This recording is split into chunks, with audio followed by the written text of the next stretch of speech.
Good afternoon, I'm Malcolm Jordan and this is your midday news fix for Thursday the 9th of November. Differing opinions on how Gaza would operate post-war. G7 foreign ministers have met in Japan, voicing support for humanitarian pauses in the city. US Secretary of State Antony Blinken's pushed back on Israeli Prime Minister Benjamin Netanyahu's plans to take security responsibility of Gaza. Blinken says neither Hamas nor Israel can reoccupy the city post-conflict. The reality is that there may be a need for some transition period at the end of the conflict, but it is imperative that the Palestinian people be central to governance in Gaza. A block of central Christchurch motels are under police guard after a stabbing overnight. Emergency services were called to Aotea Motels on Beeley Ave just after midnight. A police spokesperson says one person was found with serious injuries outside the property. An employment agency believes the power is still in the hands of employees, despite workers feeling they have to go the extra mile. A survey by Hayes Recruitment has found people working overtime increased in more than a third of organisations last year, going unpaid 30% of the time.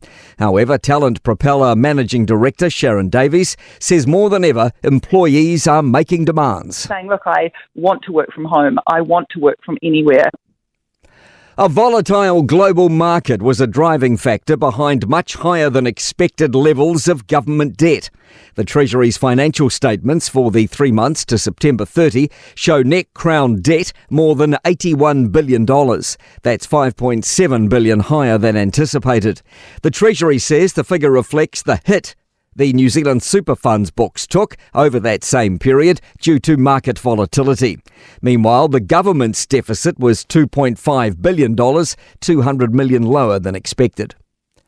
Creditors for the collapsed online grocery startup Soupy will meet today to decide its future.